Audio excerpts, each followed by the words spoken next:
Late last spring, Driving Television took delivery of our new long-term test vehicle, this 2008 Dodge Ram 1500 with a unique Bighorn package. And by special request, Dodge also added some Mopar accessories to make this truck a little bit more comfortable and practical. First on the list were side steps. This big beast is pretty high, and for those of us who are slightly height challenged, it is a long way up. These tubular chrome steps make it easy to get in and out. Not only did we get steps, but they also included a chromed fuel filler door and those hot-looking exhaust tips. Together, they give the truck a little bling that sets it apart from the rest. We also requested a tonneau cover, and this matching fiberglass top keeps everything clean, dry, and out of sight. By the way, all these Mopar accessories are covered by a 3-year, 60,000-kilometer warranty. Lastly, we requested an electric brake. This assists braking by applying a variable electric current to the trailer's brake system, allowing you to control how much brake to apply. Without it, towing a heavy load can become unmanageable. Over the summer, our test truck's longest haul was a 3,500-kilometer round trip to Saskatoon by our producers. Their journey started in Langley, BC, where they loaded up this 28-foot trailer with a 2,700-pound Protégé 5 and ride-on mower. Also along for the ride were their dogs, Ollie and Max.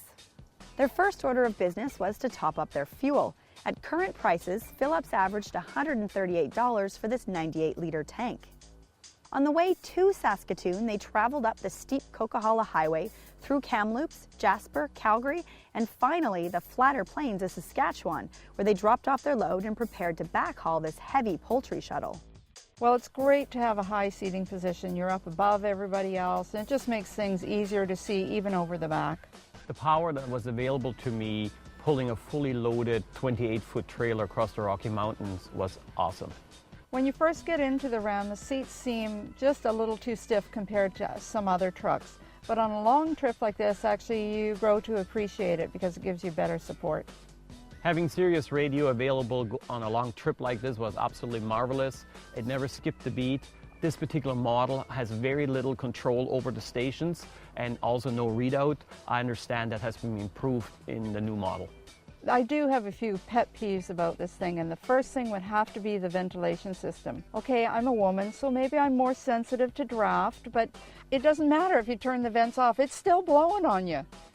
When it comes to compartment space, it's just not very well laid out. You've got this middle compartment that's got a fair bit of room in it, but it's just so awkward. You've always got your arms on it, so you got to lift them up to open up the thing, and things just roll around in there.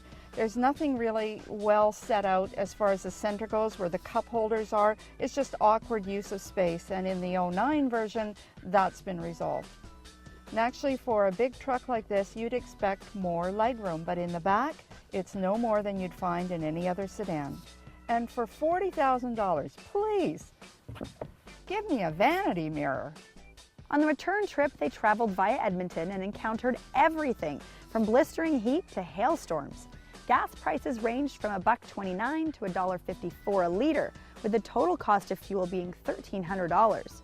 Towing this heavy trailer, the 5.7-liter engine sucked up a whopping 27 liters per 100K, or 10.5 miles per gallon. But for people like Lynn and Toby, a truck like this is a necessary evil for both work and play, and they're prepared to pay the cost of fuel to get the job done. If you missed our preview of the redesigned 2009 Dodge Ram 1500, then go to our website, drivingtelevision.com, and check it out.